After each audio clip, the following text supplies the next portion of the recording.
I'm going to turn it over to our reporter, Brianna Hill, who has been our chief correspondent watching the marijuana issue. Thank you, Jake, and thank you guys for being here. So I'm here with Rob Coupe, the marijuana commissioner, and Paul Hyland, the deputy marijuana commissioner.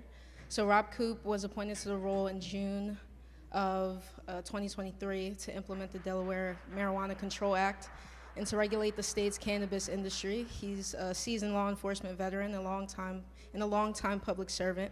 He previously served as chief of staff for the Delaware Department of Technology and Information, and has also had leadership roles within the Department of Safety and Homeland Security and the Department of Justice. Paul has held his position since August of 2023, and prior to joining the office, he served as the first director of the Delaware Medical Marijuana Program, which he launched after the law was passed in 2011. Paul spent 25 years in the United States Air Force, retiring from the security forces as Chief Master Sergeant in 2006. Some hefty resumes. So I guess we can jump into the questions. So we are now entering the second year since recreational marijuana was legalized in April of 2023, making Delaware the 22nd state to do so. Some states have moved more quickly in establishing recreational businesses. Some have done it in less than a year. So I guess my first question to you guys is, how do you feel Delaware's process is progressing, and are we moving slower than you guys might have expected? Yes, I'll jump in first. And Brianna, you make a good point about how other states were able to implement it faster. Our neighbor to the south, Maryland, who we used as a model when we were trying to design how we could roll this out. And the reason they were able to go faster is their legislation immediately converted their medical program over to adult use. So they voted, they had a referendum in November. In January, the legislators passed the law.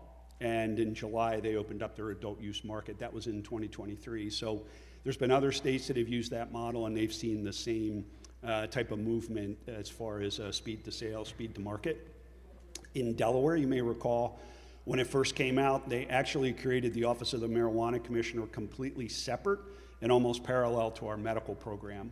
And immediately, once I got in, started to get my footing, met Paul, learned about what we had going on there. That's when we went back to the legislators, Representative Osinski, Senator Pardee, and we said, look, if we want to get this thing moving, we really need to create a pathway for our medical program. And that's when we came up with the conversion license concept, and that legislation passed last year. So that has already occurred. We've already converted our medical program over administratively, we'll say.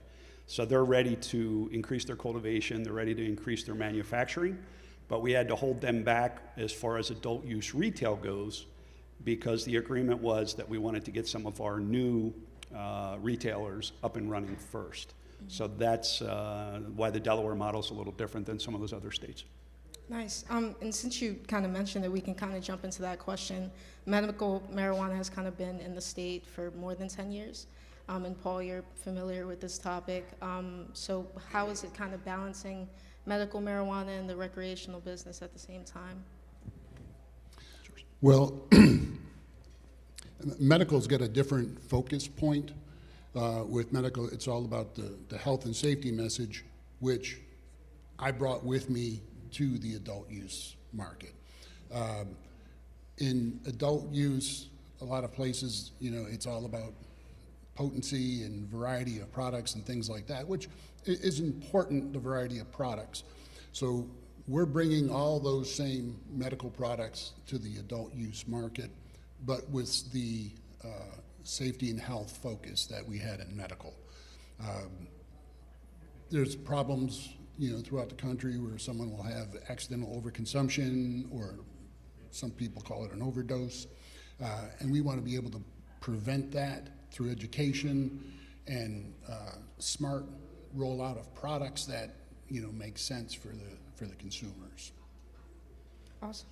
And just stepping into another topic that's kind of come up, about a third of Delaware's 57 municipalities have chosen to ban the marijuana industry outright.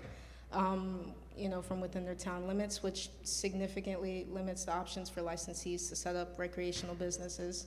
And you guys have already, started to roll out these licenses to people who've paid for them and, put in a lot of work to kind of get them. So what are your thoughts on the zoning controversies that have happened around the state? And do you believe that these decisions align with the best interest of the public? Yeah, so this is a great topic. And it's, I've been up and down the state. I've been invited to several of the towns and cities and get an opportunity to talk to them about what we are doing. And that's what I offer to them. It's their decision. It's up to their citizens. It's up to their local government what is best for their jurisdiction.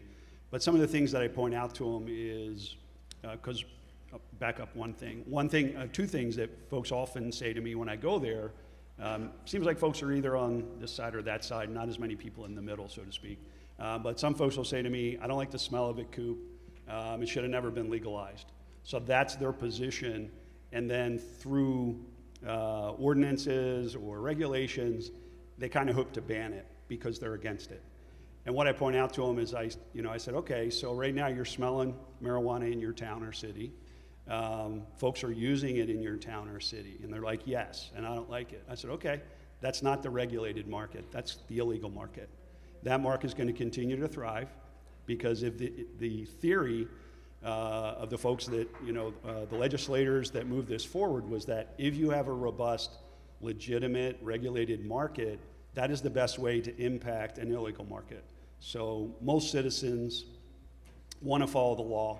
So if they have an opportunity to go somewhere and buy state-regulated marijuana that's been tested, they know it's, I'm not going to say it's safe, just like alcohol, not safe. But we're going to, through the regulations, it's going to be as safe as it can, right? We're going to try to keep out these foreign substances, dangerous substances, pesticides, molds, all these things that the illegal market is not worried about. Plus, folks are going to know the strength they're getting. So they're going to know how to, consume it responsibly, as Paul was saying, which is another one of our efforts. So the towns, that's the opportunity they give me to come talk about it. And then they make the decision, and as you've seen, some still have banned it.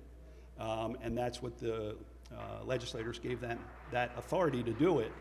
But then the challenge has grown, specifically in Sussex County.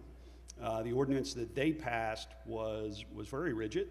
And because of a 3-mile buffer around schools, churches, treatment centers, other establishments, 3 miles within a town limit, they created very few areas that someone could open a retail. That was not the intent of the legislators when they gave the counties that authority. So there is talk with the legislators that they're going to go back and look at that legislation and see if there's a way to temper that to give these folks an opportunity to open these businesses. Because the other point we make is about access equity, especially in cities that we identified as being disproportionately impacted by the marijuana laws. And now some of those same towns and cities are saying, we're not going to let you sell it legally in our town. So now they're creating their own form of this, access inequity. So now people living in their city have to go outside that city to the suburbs to buy legal marijuana, but they'll probably still be able to buy illegal marijuana in that town. So it's very complicated. Folks are on either side, but we continue to support the folks that have got the licenses, and we'll work with them as they try to find locations. Awesome. Yeah, so I guess kind of touching on the social equity aspect, that was a big part of creating, this industry to support those who have been negatively impacted by the illegalization of marijuana. Correct me if I'm wrong, the state has appropriated $6 million to those who have social equity licenses. So can you kind of elaborate on how this funding will be distributed, the sources of the funding, and how the system, is kind of being designed to ensure equitable access to this money?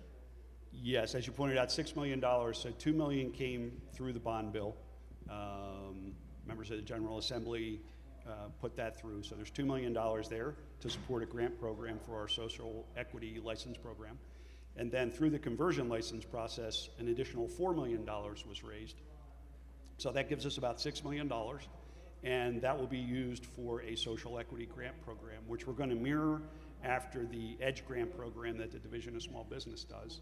We met with the Division of Small Business, great partners, want to help us as much as they can, but because federal monies run through a lot of their programs, they're not able to directly work with our folks.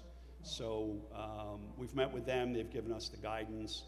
In January, February, we'll be developing the grant program and be able to roll that out. And through the support of the members of the General Assembly, that is a grant program. So the idea is if these folks are, trying to do the right thing, get into this business, legitimate business, it's to give them assistance, not a loan that they're gonna have to pay back.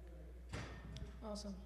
And, excuse me, so kind of touching back on, how the industry is set up and these bans that have kind of come in 2021, State Auditor Kathy McGinnis projected that the legal marijuana industry could generate $215 million in economic activity and over $43 million annually in tax revenue for the state of Delaware. Given the bans that are kind of coming in, the restrictions that are kind of being made, do you guys still believe that this estimate is accurate? And if not, how might that impact the regulation and taxation of the industry? Okay, so I'm going to defer to the deputy to do this because he's the numbers guy. He's the one with the MBA, so we're going to put it to work. Go ahead. So I think when we say economic activity, I believe that also includes, salaries and what those people are going to spend in the community, buying a house and things like that. I would say that we're closer to, what was it, 42 million? We're expecting about 42 million in tax revenue. So I think everyone knows this is going to be the first sales tax in the state of Delaware, which fortunately has been worked out. Our friends at Division of Revenue, that was a big concern because Delaware's never had a sales tax. So how do you manage that? But they have it all figured out, and that's where our estimate is. We think it'll be about $42 million a year in tax revenue for the state from that 15% sales tax. And then, as Paul said, that bigger number, the 281 million, that would be like total sales that the industry sees, not necessarily the profits they're making. Cool. So that's still accurate, essentially, kind of, sort of. Yeah, that's what we're working with. Okay. So it's an estimate. Right now, Paul and I were just talking on the way over, our medical program generates about $4 million a month. Mm-hmm. So that is in sales. So using that number as a base, we have roughly 15,000 to 16,000 patients right now at any given time that are licensed, or yes, have patient cards and are making those purchases. There's an estimate that Delaware should have at least 85,000 customers in the adult use market. If you talk to some of the folks, the advocates that are close to this, they'll say that number will be higher. But the calculation that Paul and I were given early on was take your population, take 10%, million people down to 100,000, and then take the percentage that are 21 and above, because that's your eligible market, and that'll give you a rough idea. So that's why we're looking at, if we have 85,000 customers, right now 15,000 are generating $4 million a month. That's how we're calculating the estimate. But the market will decide. We have competition to the south in Maryland. Pennsylvania is following behind Delaware. We anticipate they're going to come into the adult use market probably in the next year or so. Jersey already is. So when we first open, if Pennsylvania's not ready, our market will probably surge, especially in northern Delaware. And then when Pennsylvania comes online, our market will level off. And that's what other states have seen. Okay, cool. And I guess, how would you guys assess the market appetite for recreational marijuana in Delaware? You kind of went over it, but do you believe that the demand aligns with the state's projections, and how do you see it shaping the industry moving forward? So Paul's been in this since 2011. That's when medical started, so you can talk about what you've seen in the trends. So historically, you'll see a high level of demand, and the input of inventory remains fairly level. So at first you'll see shortages because of this excess demand, and then as demand, the novelty wears off and it just becomes another consumer product, demand comes down and it meets back to inventory levels, so supply levels. So I think Currently, we have 13 marijuana dispensaries throughout the state. We're going to add another 30 to that. There's possibility of 2 more if they get through the approval process on the medical side. So that puts us to like 45 dispensaries. That is, I think, oversaturated a bit, but that's just how the numbers came out. So after we see the level of demand in each area, we'll have a better judge at, do we need to modify those numbers, increase in one particular county, and, maybe pull from another county. Awesome. Thank you. I don't know. We should probably wait a second for the drum lines. I'm an Eagles fan, so I'm good with this, but he's a Bills fan, so he's not capturing what's happening next door.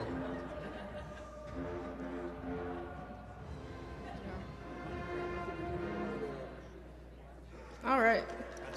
Clap it up, yeah. All right, next question. We got 2 more. Hopefully we can make it through.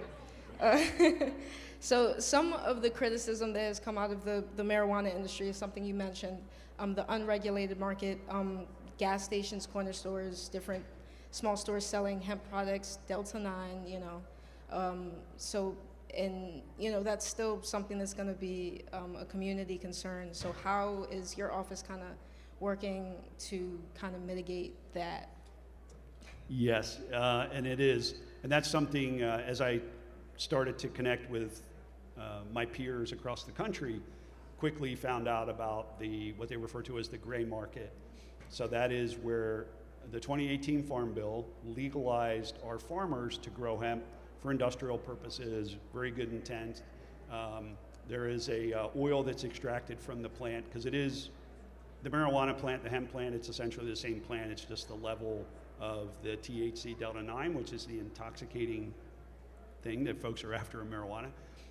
It's lower in the hemp plant. But they extract, they call it CBD oil, and there's a lot of medicinal value to that. A lot of folks use it. There's testing. It's used in different ways, in a very positive way. But like many things that we see that are meant to be good, folks have taken it in the chemistry lab through a chemical process. They synthesize it, and they create this new product that mimics the Delta 9 in THC and marijuana. Because it's from the hemp plant, because it's under the 2018 Farm Bill, they decided on their own that it's not regulated by Office of the Marijuana Commissioner in the other states. And states that have tried to regulate this, if they came on too hard, they find themselves in federal court, because the debate is about the Farm Bill. The Farm Bill allows these products to move back and forth across different states, unlike marijuana that has to be contained in the state. So it's an unfair advantage for that market, plus they're not paying any taxes on it. I mean, tobacco's taxed, liquor's taxed, that stuff's not. So what happened is it's proliferating the smoke shops, and as you said, the little gas stations that are just kind of standalone, and they're basically selling these products. They're not age gated, so kids can walk in and buy it. Recently was talking to a peer, and her own son's friends, they were at the house, and a vape cartridge fell out of his pocket, and she took it, examined it, figured out it was marijuana, but he bought it at one of these smoke shops. Because the regulated industry, it's more like, it's a combination of a liquor store and a jewelry store. You got to be carded to get in, but then you don't get to touch the products. Everything's behind glass. So it's a much different environment than when you go into a smoke shop and you can pick up these things. They're not checking the kids. The products are not tested. We don't know the strengths when you purchase it. It's very dangerous. So it's an area that we're looking at. We've talked to Attorney General Kathy Jennings about it. A lot of support there. Her team's working with us. Paul will keep this going forward after I leave. We've been in touch with our support at the General Assembly, Representative Osinski, Senator Pardee, and some others. They're aware of it. They're concerned. So they're waiting for our teams to do some research and come back to them. So that's what we are doing. We're working with the Attorney General's office, with a state agency working group to try to get more information what other states are doing. And it even flows into another category, which is intoxicating hemp beverages. So the big industry out west, I was just out there in California, Pabst Blue Ribbon is in it. Coors Molson is in it.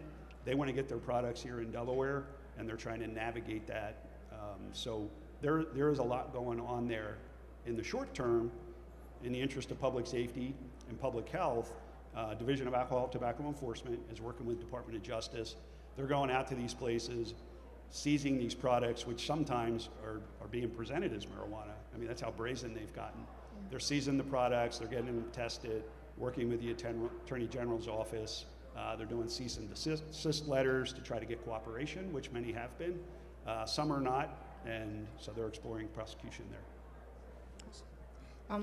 Since we have the time, I'm going to add a question because it's something that I heard while kind of covering the topic. People kind of compare marijuana establishments to alcohol establishments and liquor stores, and kind of the nuisance that can come with that from what people have seen, having a liquor store in the corner and the loitering and the drinking outside. How similar are these industries, and can they be compared in that way? Are people going to see what they see with liquor stores and marijuana businesses when they come about? Sure, a great question. I'm going to kick it over to Paul in a sec, but I'm going to kind of start with your end about how we see liquor stores in some urban areas very close together. There is no cap on how many liquor stores we can have in the state, right? You get a location, you get the right zoning and approval, and then you go for your license, liquor license. Much different here. We have a finite number. As Paul said, we'll end up with 45 retailers if everyone gets operational. But as far as what it's like around the stores, what it's like in the stores, I'm going to ask Paul to talk about that because he set up the security for the medical industry that we're mimicking for the adult use. So if you want to give folks an idea why your stores, I'll call them your stores, could you set them up, why they're already out there, and a lot of folks don't even know they're there, they don't even see them, and why that'll continue, from what we see in the windows to what we see outside and inside. Well, one of the big differences is all the medical retailers are going to have extensive cameras outside, as well, inside also, but we do monitor all the avenues of approach in the parking lots, things like that. And that tends to push some of that activity away from the facility. A lot of law enforcement agencies will come and ask to use our footage when they're investigating things that have nothing to do with the marijuana establishment. It monitors the roads that that transit by and things like that.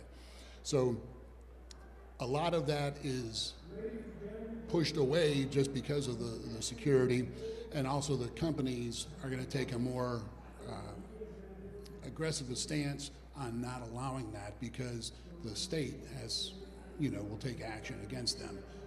Liquor stores, they probably don't have that same motivation that the state's going to take action against them for loitering, where we will. When we were talking about the safety of products that are coming out of those vape shops, something that I wanted to talk about was, especially with edible products, in Delaware and most states, there's a 10 milligram cap on per serving of THC in a product. And that is because when you eat marijuana, it processes through your body much slower than if you inhale it or use it sublingually. When you eat it, it travels through your intestines and releases, basically the intoxicating factors over a period of 8 hours. So often someone will eat 2 or 3 of those and have too much consumption and have an ill response from it. Well, with these vape shops, they're trying to sell product, so they're going to advertise whether it's actually in there or not is another story, but they'll say that there's 500 milligrams in this product, and to get people to buy it. If they did consume that much, it would make them sick.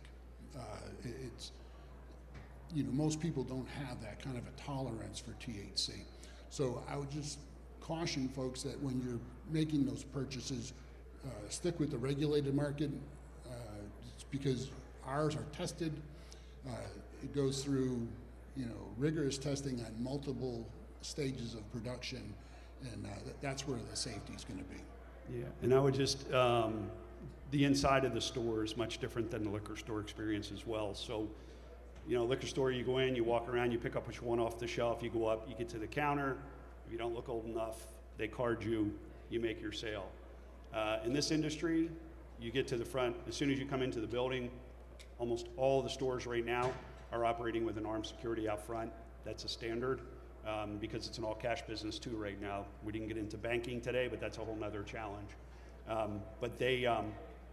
So when they come in some of the places actually run almost what the banks used to call a man trap. So you come in, you get through the first set of doors, you get carded, which allows you to get in. And then once you get in, your purchase, you're going to go up to a tablet and you're going to make your purchase, or else you ordered it from home. You can't pay from home because, again, we're an all cash business. But you come in, you go up to the counter, and that's where I was saying it's more like a jewelry store. You come up to the counter, hey, I just ordered that, and they're going to collect your stuff. They're going to take your funds. You're going to get your package, and you're going to go out the door. So it's not conducive for loitering, for hanging out, for socializing like liquor stores can become. And it's illegal to smoke in public still, even though it's hard to enforce. But as Paul said, the commissioner will have the leverage to make sure that if we do get a complaint, that we have, they have to work with us to find a solution. And if not, their license could be suspended. If they become a real problem to the community, it could be canceled, where they'd have to move. So yeah, in this industry, and as I said, it's smaller, right? We're gonna have 45 stores. There's hundreds and hundreds of liquor stores, throughout the state. So it's a much different dynamic. And if I could, just one thing, because we have a minute left, or two. Kind of going back to your zoning thing and about how the places react. And you and I had this conversation, I think, when we were doing some prep. What's been interesting for me as a government employee, being, I'm finishing my 40th year. This is my last week, so it's great to spend it with all of you. But over the years, I've seen many dedications where an industry, a store, a business comes in and says, hey, we're going to add a store in this location. We're going to have 15 employees. And the state gives them sometimes tax benefits, sometimes grant benefits, and folks will come out and politicians want to be there and celebrate that because they're bringing jobs to the community. In this industry, we're going to be bringing hundreds of jobs to the state, to the communities, going to be bringing millions of dollars to the state, and yet you see what happens. These folks are being told, don't bring your business here, don't open here, don't bring that employment opportunity here. And a lot of them are focusing on the store, and they're missing out on the cultivation, the manufacturing, the lab testing, which it's here. And again, my background, as you said, is law enforcement. I was a trooper for 28 years, and I enforced those laws, but the laws changed, and now it's legal. So as a state, I think we have a responsibility to regulate it and to give our citizens the opportunity to purchase it legally. Awesome. Thank you for that. Last question. Do you guys have a specific date in mind as to when these recreational businesses will be up and running? I'm going to say this so the burden's not on him. So the target that I had set was April 2025, and that was based on what I saw us developing and the licensing goal, which was we had to have the last ones issued by March. Now we've issued all of our licenses. They're in the developmental phase, but we are trying to push still for April. Talking with Paul as part of my transition and exit, Paul said, okay, well, your April could realistically be April, May, June. But a lot of it's going to depend on working with the new governor, because we have to decide, as Paul said, we have 13 ready to go, two additional conversion licenses that are ready to go, but they're still navigating local ordinances and zoning. And then we have 30 brand new that we're gonna see if someone can get stood up now in 3 or 4 months. Some of those folks do bring the support of experienced industry folks, whether they're multi-state operators or just experienced in the industry.